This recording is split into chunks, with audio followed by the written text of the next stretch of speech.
পরিশোধ করা হয় 15 লাখ টাকার বিষয়ে অস্বীকার করেন।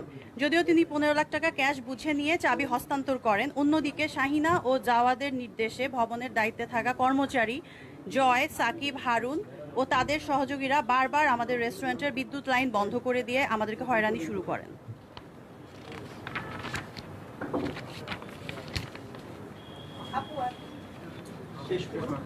একটু কষ্ট করে, এটা একটু সেন্সিটিভ ইস্যু তো প্লিজ একটু মন দিয়ে শুনবেন।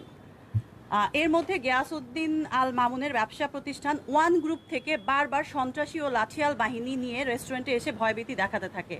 গুলশানের মতো জায়গায় এমন সন্ত্রাসী কর্মকাণ্ড করছে দেখে আমি একটু ভীত হয়ে যাই এবং এরা আসলে কাদের লোক তা জানার চেষ্টা করি। তখনই আমরা প্রথম জানতে পারি শাহিনা ইসলাম বিএনপি নেতা গিয়াসউদ্দিন আল মামুনের স্ত্রী এবং এই ভবনের মালিক গিয়াসউদ্দিন আল মামুন নিজেই। এটা আমরা আগে জানতাম না। আমরা জানি একজন মহিলা এটা চালাচ্ছেন এবং তার আন্ডারে